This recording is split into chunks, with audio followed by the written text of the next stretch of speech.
Israel ने भारत को कई मिसाइलें भेजी हैं। इजराइल की ये मिसाइलें बेहद ही खतरनाक हैं।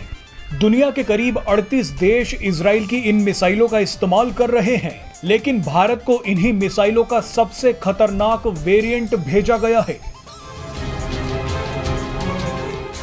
इजराइल ने भारत को जो मिसाइलें भेजी हैं, वो दुश्मनों के टैंकों को कांच की तरह चकनाचूर कर सकती हैं। अब इन्हीं मिसाइलों का पहला कंसाइनमेंट भारत पहुंच चुका है। इजराइल ने भारत को स्पाइक एंटी टैंक गाइडेड मिसाइलें भेजी हैं। भारत को स्पाइक NLOS वेरिएंट भेजा गया है। NLOS यानी non line of site missile. आम बोलचाल की भाषा में कहें तो फायर होने के बाद non line of site missile कई बार रास्ता बदल सकती है। मिसाइल और टारगेट के बीच चाहे कितनी भी बाधाएं आ जाएं, लेकिन ये मिसाइल सीधे टारगेट पर ही हमला करती है। जब भी आप किसी टारगेट पर निशाना लगाते हैं तो आंख की सीधाई में निशाना लगाया जाता है।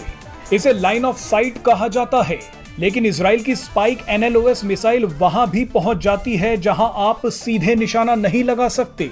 कई बार टारगेट तेजी से अपनी जगह बदल लेता है। ऐसे में ये मिसाइल पीछा करती है और टारगेट को उड़ा देती है। स्पाइक NLOS मिसाइल 30 किलोमीटर की दूरी तक अपने लक्ष्य पर हमला कर सकती है। अब इजराइल की इसी मिसाइल की पहली खेप भारतीय वायुसेना को दे दी गई है। जानकारी के मुताबिक भारतीय वायुसेना इस मिसाइल को अपने Mi-17 और अपाचे हेलीकॉप्टर में लगाएगी। भारत के पास ये मिसाइलें आते ही अब चीन और पाकिस्तान जैसे दुश्मन देशों के टैंकों को आसानी से निशाना बनाया जा सकता है। बताया जाता है कि दुनिया की कई बड़ी जंगों में जिन देशों के पास इजराइल की ये मिसाइलें थी, उन देशों को जंग में टैक्टिकल एडवांटेज मिला। बहरहाल बताया जा